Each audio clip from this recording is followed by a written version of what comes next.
I am Christopher Michael Koch, known to many as DUDUS. Born on March 13, 1969, I emerged into a world of notoriety, inheriting the mantle of leadership from my father, Lester Koch, and the infamous Shower Posse. Our enterprise wasn't just about drugs, it was about power, control, and the intricate dance of survival in Jamaica's underworld. Growing up, my siblings and I were surrounded by opulence, courtesy of our father's drug empire. But that wealth came with a steep price. Violence was a constant specter, claiming the lives of my sister in 1987 and my brother in 2004, both victims of the same drug-fueled conflicts that defined our existence. As fate would have it, I was destined to follow in my father's footsteps. Stepping into his shoes after his death in 1992, I assumed control of the gang and wielded authority over the Tivoli Gardens community in West Kingston. It was a position of power, but also one burdened with responsibility. Despite the illicit nature of our operations, I sought to balance the scales by implementing community programs to aid the disadvantaged. In doing so, I garnered significant local support, to the extent that even the Jamaican police hesitated to tread into our territory without community consent. In the tumultuous landscape of organized crime, I navigated the delicate balance between ruthless authority and perceived benevolence. Lester Koch, known by the moniker Jim Brown, was a titan in the world of crime, the mastermind behind the notorious Shower Posse.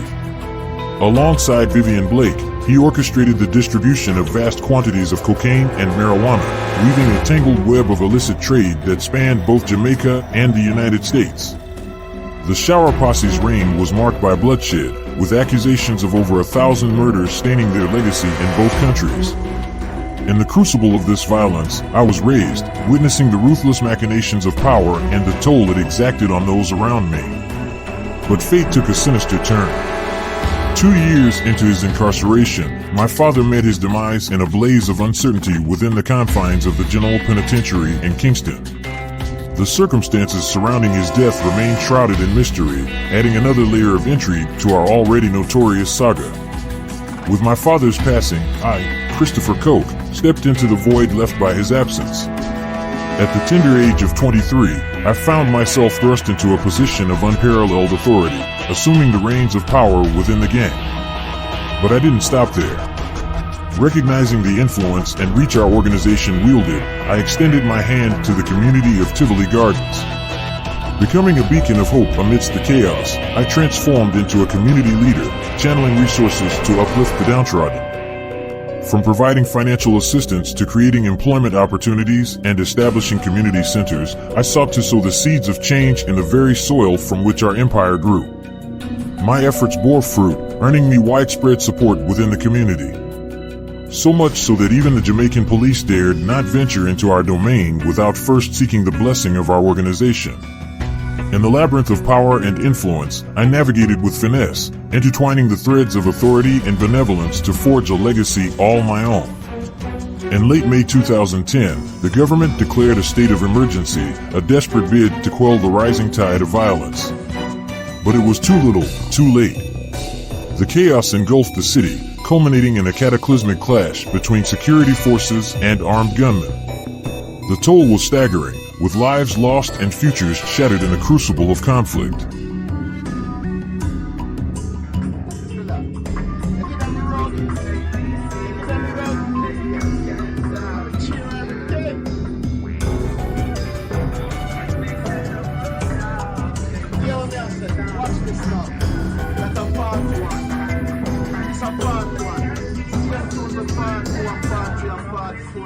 Everything. No, Christopher, you know me I say.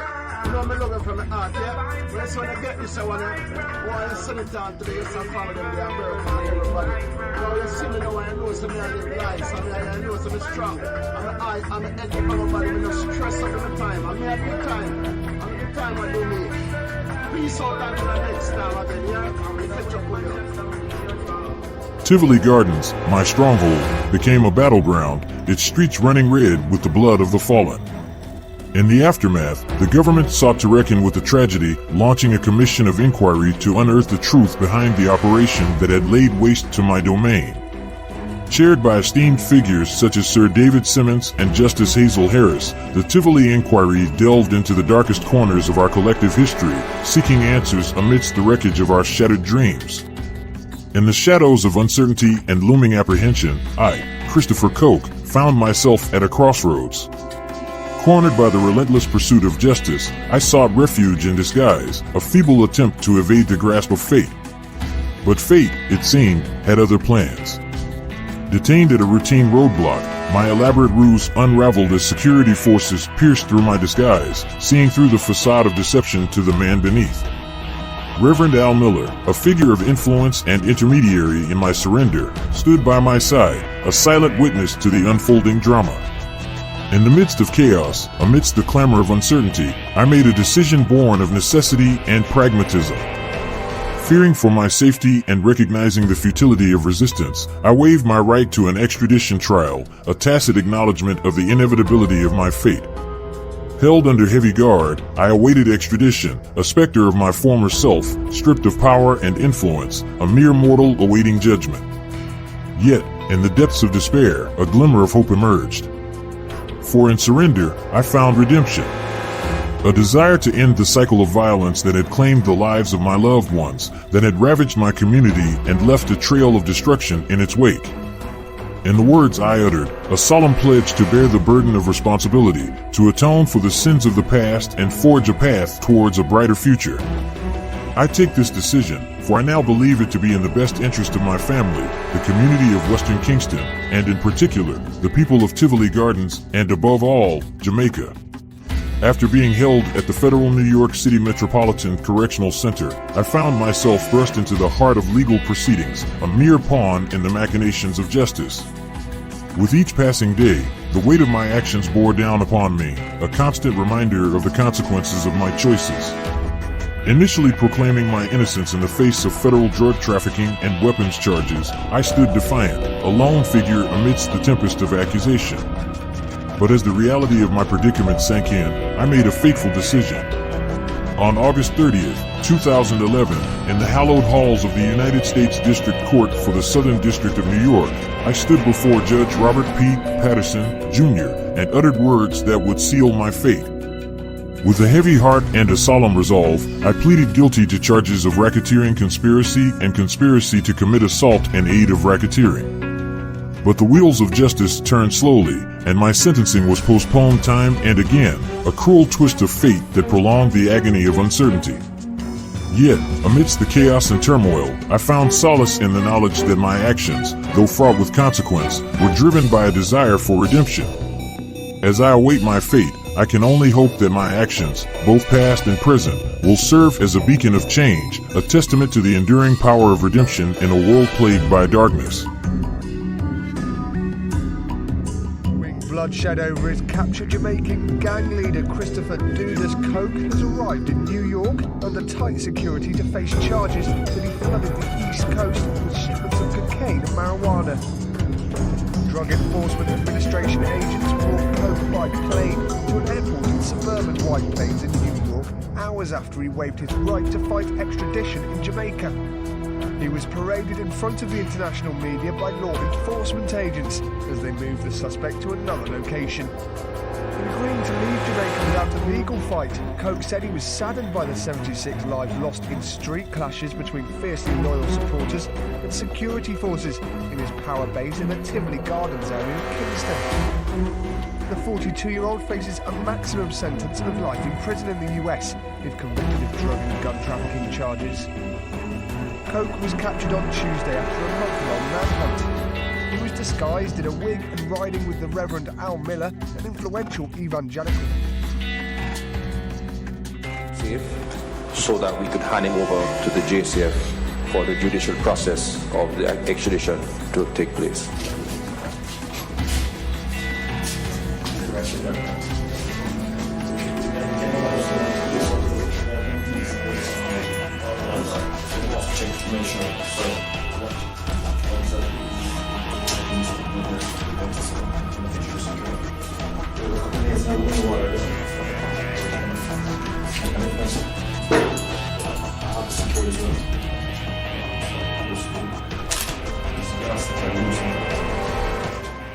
obviously security last time.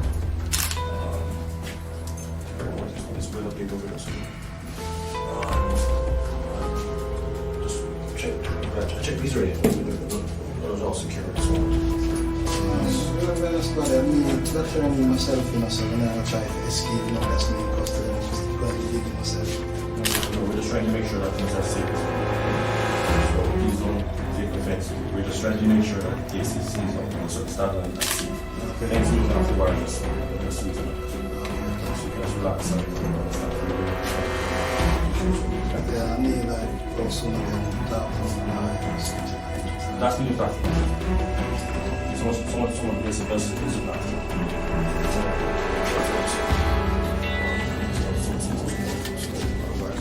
Leave it.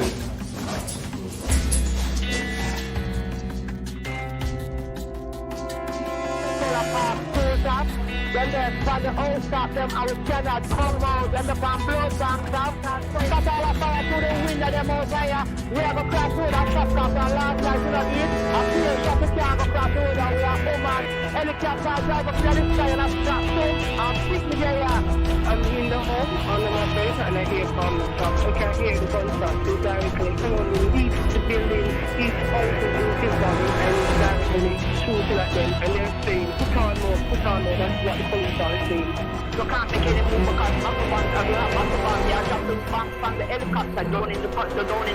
What must we do? This is how they deal with people, and this is able to deal with it in an orderly manner. And they are dropping bomb in the place because of one man. This is not right.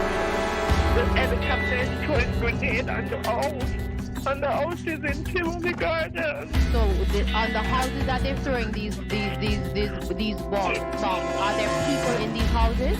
Yes, people and kids. Children is in the house.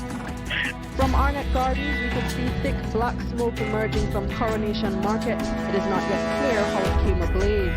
Residents report hearing heavy explosions from as early as 10 a.m. On Spanish Town Road, this woman was shot just a few feet away from our news team as we prepared for a live broadcast. A woman was just shot right next to where I'm standing. This is the scene here on Spanish Town Road and between Maxfield Avenue and Waltham Park. The shot came literally out of nowhere just moments ago. There were scores of people littering the streets here. There you go again, another barrage of heavy gunfire. The area coming under attack. Dozens of people had been on the road gazing at the smoke. The sudden sound of gunshots made them scatter. Meanwhile, criminals in other areas